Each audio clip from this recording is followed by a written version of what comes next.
Hi everyone, welcome to ಭತ್ತದ ಕಣಜ YouTube channel. ಮನೆಯಲ್ಲೂ ಭತ್ತ ಸದಾ ತುಂಬಿರಲಿ ಅಂತ ಕೇಳ್ತಾ ಇವತ್ತಿನ ರೆಸಿಪಿನ ಸ್ಟಾರ್ಟ್ ಮಾಡ್ತಿದ್ದೀನಿ. ಇವತ್ತು ಶ್ರೀರಾಮ ನವಮಿ ಇರೋದ್ರಿಂದ ನಾವು ಬೆಲ್ಲದ ಪಾನಕ ಮಾಡಿದ್ವಿ. ಇಲ್ಲಿ ಬನ್ನರ್ಘಟ್ಟದಲ್ಲಂತೂ ಸಖತ್ತಾಗಿ ಇದನ್ನ ಸೆಲೆಬ್ರೇಟ್ ಮಾಡ್ತಾರೆ ನಾವಿರೋ ಏರಿಯಾದಲ್ಲಿ.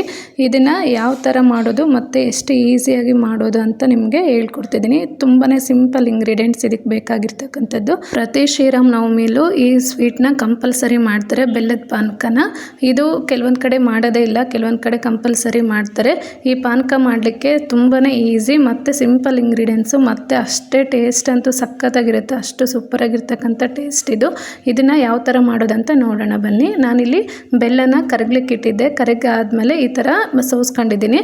2 ಬೌಲ್ ಆಗುವಷ್ಟು ನಾನು ಬೆಲ್ಲದ ನೀರು ತೊಗೊಂಡಿದ್ದೀನಿ. 1 ಬೌಲ್ ಆಗುವಷ್ಟು ಕರ್ಬೂಜಣ್ಣು ಈ ಥರ ಕೈಯಿಂದನೇ ಸ್ಮ್ಯಾಶ್ ಮಾಡ್ಕೋಬೇಕು, ನೀವು ಕಟ್ ಮಾಡಲಿಕ್ಕೆ ಹೋಗಬೇಡಿ. ಮತ್ತು ಫ್ಲೇವರ್ಗೆ ಏಲಕ್ಕಿ, ಮತ್ತು ಇದಕ್ಕೆ ಕಂಪಲ್ಸರಿ ನಾವು ನಿಂಬೆ ರಸ ಹಿಂಡಲೇಬೇಕು, ಆವಾಗನೇ ಅದು ಬೆಲ್ಲದ ಪಾನಕ ಚೆನ್ನಾಗಿ ಬರೋದು.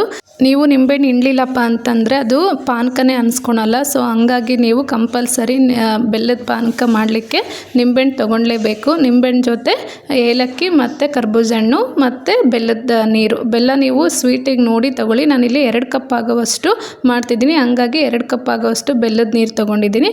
ಇದಕ್ಕೆ 1 ಬೌಲ್ ಆಗುವಷ್ಟು ಮಸ್ಕ್ ಮೆಲನ್ನ ಈ ಥರ ಸ್ಮ್ಯಾಶ್ ಮಾಡಿ ಇಟ್ಕೊಂಡಿದ್ದೀನಿ. ಯಾವುದೇ ಕಾರಣಕ್ಕೂ ಕಟ್ ಮಾಡೋಕ್ಕೆ ಹೋಗಬೇಡಿ, ಕೈಯಿಂದನೇ ಪ್ರೆಸ್ ಮಾಡಿ, ಇಲ್ಲ ಸ್ಮ್ಯಾಶರಿಂದ ಬೇಕಾದ್ರೂ ಅದನ್ನು ಸ್ಮ್ಯಾಶ್ ಮಾಡ್ಕೊಳ್ಳಿ. ಇವಾಗ ನಾನು 2 ಕಪ್ ಆಗುವಷ್ಟು ಬೆಲ್ಲದ ನೀರನ್ನ ಒಂದು ಪಾತ್ರೆಯಲ್ಲಿ ಹಾಕ್ಕೊಂಡು ಅದಕ್ಕೇ ಮಸ್ಕ್ ಮೆಲನ್ನ ಹಾಕ್ಕೊಂಡಿದ್ದೀನಿ. ಅದಕ್ಕೇ ಏಲಕ್ಕಿನ ಜಜ್ಜಿಬಿಟ್ಟು ಹಾಕ್ಕೊಳ್ಳಿ. ಈ ಥರ ಸಿಪ್ಪೆ ಸಮೇತನೇ ಹಾಕ್ಕೊಳ್ಳಿ, ಫ್ಲೇವರ್ ಚೆನ್ನಾಗಿ ಬಿಟ್ಕೊಳ್ಳುತ್ತೆ. ಮತ್ತು ಇದಕ್ಕೆ ಒಂದು 5 ರಿಂದ 6 ಹನಿಯವಷ್ಟು ನಿಂಬೆ ರಸ ಹಿಂಡ್ಕೋಬೇಕು. ನೀವು ಯಾವ ಕ್ವಾಂಟಿಟಿ ಮೇಲೆ ಮಾಡ್ತೀರೋ ಅದ್ರ ಮೇಲೆ ನಿಂಬೆ ರಸ ಡಿಪೆಂಡ್ ಆಗಿರುತ್ತೆ. ನಾನಿಲ್ಲಿ ಬರೀ 2 ಕಪ್ ಆಗೋವಷ್ಟು ಮಾಡ್ತಿದ್ದೀನಿ ಪಾನಕನ, ಹಂಗಾಗಿ ನಾನು ಒಂದು 5 ರಿಂದ 6 ಹನಿ ಆಗೋವಷ್ಟು ನಿಂಬೆ ರಸ ಹಾಕ್ಕೊಂಡಿದ್ದೀನಿ. ಇದನ್ನೆಲ್ಲ ಚೆನ್ನಾಗಿ ಕಲಸಿದಾದ್ಮೇಲೆ ಒಂದು ಬೌಲಲ್ಲಿ ಹಾಕ್ಕೊಂಡು ದೇವ್ರಿಗೆ ನೈವೇದ್ಯ ಮಾಡಿ.